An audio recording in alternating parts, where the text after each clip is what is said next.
Hello साथियों, एक बहुत ही बड़ी खुशखबरी। रेलवे जैसे कि बेसब्री से इंतजार काफी स्टूडेंट्स को था। असिस्टेंट लोको पायलट इसकी वैकेंसी निकल चुकी है।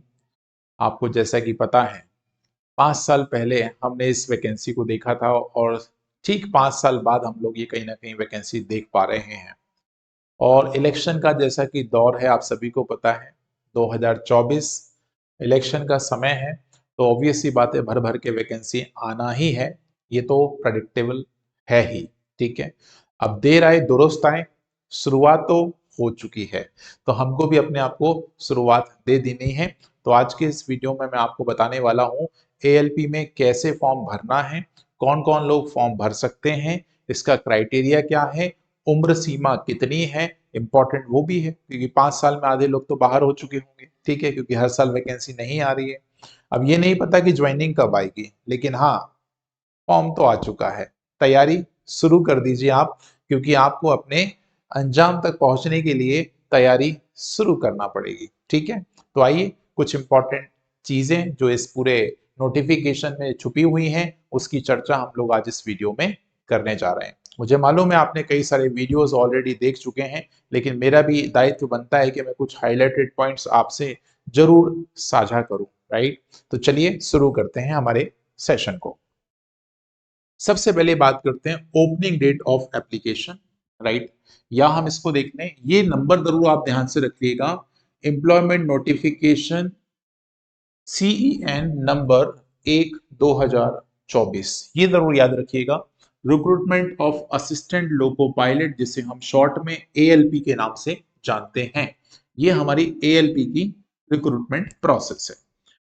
ओपनिंग डेट की यदि हम बात करें तो ये 20 तारीख, आज वीडियो हमारा 20 तारीख को शूट हो रहा है, कोशिश करेंगे आज ही अपलोड हो जाएगा। राइट, तो ये आज से फॉर्म भरे जाना स्टार्ट हो चुके हैं। ठीक है, पहली कंडीशन तो ये होगी। दूसरी, उसके बाद क्लोजिंग डेट। कई सारे बच्चे आखिरी समय का जरूर इंतजार करते हैं, क्यों ना करें। राइट, तो 19 फरवरी, राइट, अगला महीना, और रात्रि 12 बजे आप समझ लीजिए, तब तक आपको ये फॉर्म भर देना है। तो ठीक ठीक मिला के आपके पास एक आधा महीने का समय मिलता है पूरा पूरा। ठीक है, उसके बाद यदि आपने कोई गलती वलती कर दी हो तो मॉडिफिकेशन के लिए भी एक चांस बनता है। तो वो 20 तारीख से 29 तारीख तक ये लाइनें आपकी खुली रहेंगी। तो आप अपने जो करेक्शन वगैरह है वो बाद में कर सकते हैं। ठीक है, तो ये 3 इंपॉर्टेंट डेट्स आप अपनी तैयारी के, जहां भी तैयारी कर रहे हैं वहां पे अपनी मेज के सामने छाप लीजिए। पहले तो फॉर्म भरना है। ठीक है, क्योंकि भाई देखो, कोई भी तैयारी कर रहे हो, फॉर्म ही नहीं भरोगे तो वो तैयारी किस काम की। तो पहला पड़ाव तो फॉर्म ही भरना है। तो फॉर्म जरूर भरिए, क्योंकि फॉर्म भरना जरूरी है। अब थोड़ी सी चर्चा हम लोग पोस्ट के ऊपर कर लेते हैं। राइट, तो पोस्ट का नाम आप सभी को पता है, असिस्टेंट लोको पायलट ALP। ये लेवल 2 की वैकेंसी कहलाती है। पे इसके लेवल 7 मिलेगा। उसके बाद इनिशियल पे 19,900, ये तो बस इनिशियल है, ध्यान रखिए। पेमेंट तो कुछ और ही बनने वाली है। TA DA अलाउंसेस वाले बहुत सारे गवर्नमेंट से बहुत सारी चीजें आपको मिलती हैं। उसके बाद टोटल वैकेंसीज की बात करें, और ये सभी RRB को मिलाकर हैं। अब आप सभी को पता होगा, हमारे भारत में अलग अलग तरह के RRB बोर्ड्स हैं। वो बोर्ड्स आपके पास रिक्रूटमेंट कर रहे हैं। तो कंबाइंड 5,696 वैकेंसी निकाली गई है सबकी मिलाकर। ठीक है ना? दिख रहा है सभी को? नहीं दिख रहा तो इसके नोटिफिकेशन की लिंक आपको भी लगा देंगे, बस आप मेरे को सुन लीजिए। ठीक है, जितना दिख रहा उतना आप कोशिश करिए समझने का। ठीक है, और आगे चलते हैं। अब थोड़ी सी चर्चा और करते हैं। देखो, हम पूरा तो नहीं पढ़ने वाले, राइट ना, तुम मुझे पूरा सुनने वाले, क्योंकि नोटिफिकेशन डाउनलोड करके अपना बढ़िया से काम कर लेना, उससे काम हो जाएगा आपका। ठीक है, आगे चलते हैं। भाई इंपॉर्टेंट कुछ इंस्ट्रक्शन इसमें दे रखे हैं, ये इंस्ट्रक्शन आपको ध्यान से पढ़ना है। राइट, हम चलते हैं हमारे काम की चीजों पर। काम की क्या क्या चीजें हैं, सबसे पहले हम चलते हैं हमारे एजुकेशनल क्वालिफिकेशन वगैरह पे। अच्छा, ये नोटिस लगाया ना, ये बड़े काम का नोटिस है। इस नोटिस को सारे बच्चे को पढ़ना चाहिए। क्या है नोटिस में, क्या लिखा है? Important, for authentic and timely information and updates, candidates are advised to see official RRB sites only। क्योंकि आपको पता है सर, जब रेलवे की वैकेंसी आती है तो हमारे धोखाधड़ी करने वाले लोग बहुत तरीके से जाग जाते हैं मार्केट में, राइट। तो इनसे बचने के लिए आप किसी पे विश्वास ना करें जब तक ऑफिशियल कोई भी बात आरआरबी की वेबसाइट पे अपलोड नहीं हो जाती है। आपको किसी का विश्वास नहीं करना है, मेरी बात का विश्वास नहीं करेंगे। भला ही मैं आपको काफी समय से पढ़ा रहा हूं, लेकिन ऑफिशियल नोटिफिकेशन आपका जब तक नहीं आ जाता है वेबसाइट पर तब तक विश्वास नहीं करना। वैसे तो ये अपलोडेड है, आगे फर्दर की बात कर रहा हूं मैं, ठीक है। ये तो आपके हर वेबसाइट ने अपलोड कर दिया है, ठीक है। तो ये इंपॉर्टेंट पॉइंट जरूर याद रखें दोस्त। बाकी यदि हम बात करें थोड़ा मेडिकल के बारे में बात कर ले तो मेडिकल स्टैंडर्ड A1 मांगा जाता है यहाँ पर, right. Physical fit in all respects, distance vision 6x6 होना चाहिए without glass, fogging test, near vision जो लिखा हुआ है 0.6 without glass and must pass the test of colour vision, binocular vision, field of vision, night vision, mesopic vision, जो भी है ये जो आई टेस्ट से रिलेटेड जितने भी विजन टेस्ट होते हैं, राइट, वो आपके मेडिकल के दौरान जो भी होंगे वो सब आपको इस कंडीशन को फॉलो करना जरूरी है। तो भाई किसी को यदि चश्मा लगता है, लेंस लगता है, इस कैटेगरी को फॉलो नहीं करता तो अननेसरी मेहनत ना करें इस पोस्ट के लिए, अभी से लीव इट करें, छोड़ दें। रेलवे में आंखों का बड़ा इंपॉर्टेंट रोल है, तो जिनकी आंखों की समस्याएं हैं वो बिल्कुल भी इधर ना झांकें, है ना। बाकी देखो एज रिलैक्सेशन की बात करें तो वही अलग अलग कैटेगरी वाइज एज रिलैक्सेशन जो गवर्नमेंट नॉर्म्स में होती है वो एज इट इज है। SC ST 5 साल, OBC ये सारी चीजें आपके पास दे रखी है। ये लो एक और इंपॉर्टेंट अपर लिमिट, कुछ बुढ़ापे आ गए होंगे भाई साहब, वो सोच रहे होंगे हम भर लें, है ना, तो भाई उनसे बचना होगा, सुनो आप ध्यान से। तो भाई इसमें एज लिमिट 18 से 30 साल है, अनरिजर्व और EWS के लिए 2/7/1994 ये अपर लिमिट है दोस्त, इससे पहले के लोग नहीं भर सकते, ठीक है ना। नॉट बिफोर ये लिखा हुआ है उसने, नॉट बिफोर, इससे पहले के लोग नहीं भर सकते। OBC की बात करें तो 2 जुलाई 1991 के पहले लोग नहीं भर सकते। SC ST की बात करें तो 2/7/1989 के पहले के लोग नहीं भर सकते।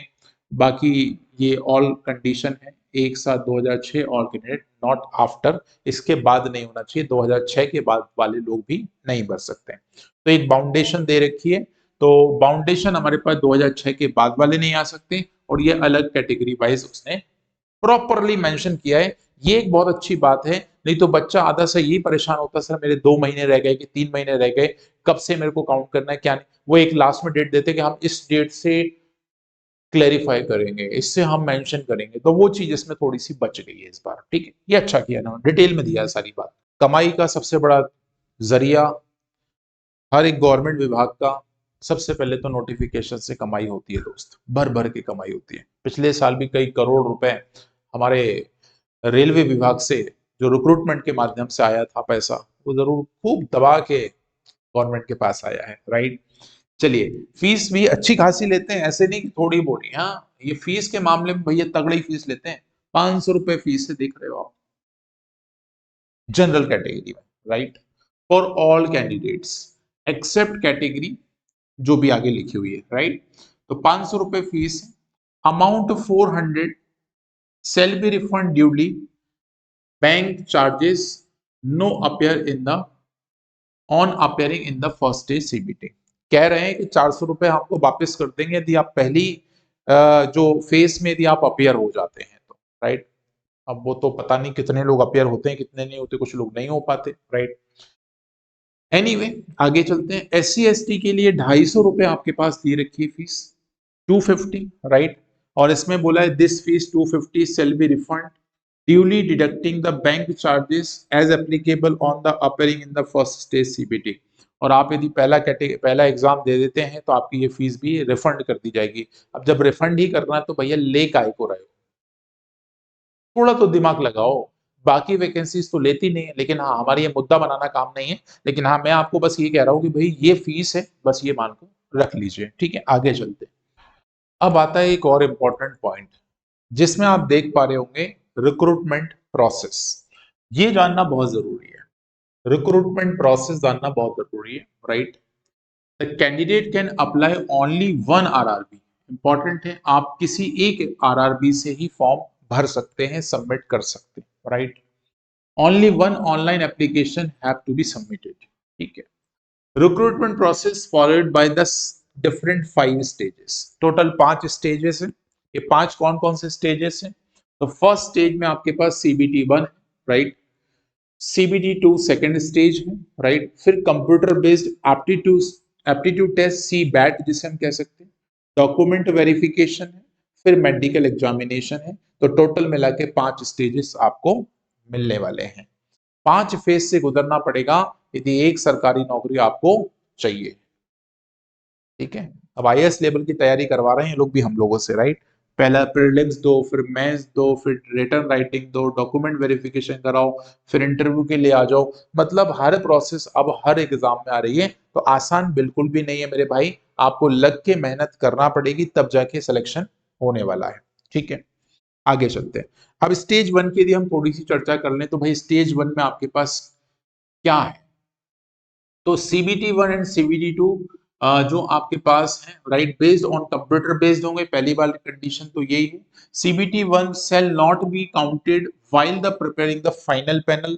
मतलब आपके पास पहला जो एग्जाम है वो एज अ क्वालिफाइंग राउंड है, ये भी आप समझ सकते हैं। Candidate belongs to OBC ST ST shortlisted CBT 2 for availing the relaxed standard of the age category. वो सारी चलो छोड़ो, यहाँ जो मैं हमें चाहिए सर टेस्ट पैटर्न। तो पहला वाला जो आपके पास टेस्ट है उसका ड्यूरेशन 60 मिनट का है, इंपॉर्टेंट। नंबर ऑफ क्वेश्चन आपके पास मात्र 75, राइट। और हर एक क्वेश्चन आपके पास 1 नंबर का रखा गया है। उसके बाद नेगेटिव मार्किंग भी यहाँ पे 1/3 है, 1/3 है, जो हमेशा से तरह चले आ रही है रेलवे की, एक ही है है ना, वही है। उसके बाद normalization of the marks will be the done on the basis of multiple shifts, right. वो नॉर्मलाइजेशन तो जो हर बार होता है क्योंकि मल्टीपल शिफ्ट में आपके पास एग्जाम होते हैं, तो उस पर नॉर्मलाइजेशन लाजमी है। उसके बाद ये अलग अलग कैटेगरी में मिनिमम पासिंग परसेंटेज भी यहाँ पे रखा हुआ है। जैसे अनरिजर्व के लिए 40% नंबर लाना कंपलसरी है, OBC के लिए 30%, SC के लिए 30%, ST के लिए 25%, ये आपके पास दे रखा है। सिलेबस की चर्चा कर लेते हैं भाई जल्दी से, वीडियो बहुत ज्यादा लंबा ना हो, राइट। तो वही in general mathematical ability, right, maths आपके पास आने वाला है। उसके बाद मेंटल एबिलिटी, जी रीजनिंग कह सकते हैं। ये पूरा सिलेबस भी इस बार डिफाइन कर दिया, ये बहुत अच्छी बात है। मतलब इस बार के नोटिफिकेशन में स्मार्ट चीजें देखने को मिल रही है कि इन्होंने हर चीज को अच्छे से लिख के दिया है, राइट।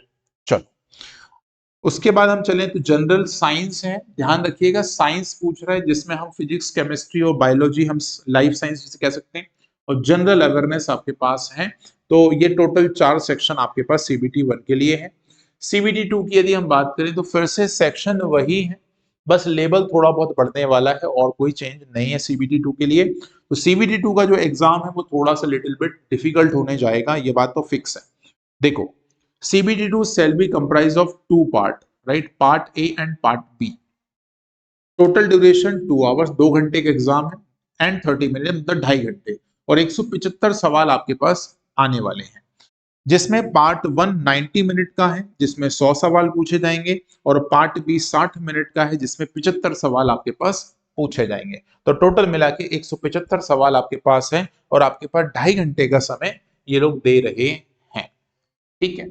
बाकी टेस्ट पैटर्न की यदि हम बात करें तो देखो सिलेबस की यदि हम बात करें, पार्ट ए का सिलेबस मैथमेटिक्स है, जनरल इंटेलिजेंस एंड रीजनिंग कह सकते हैं, बेसिक साइंस एंड इंजीनियरिंग, ये इंपॉर्टेंट, एक नया सिलेबस बढ़ जाता है यहाँ पे, ये बात ध्यान रखिएगा।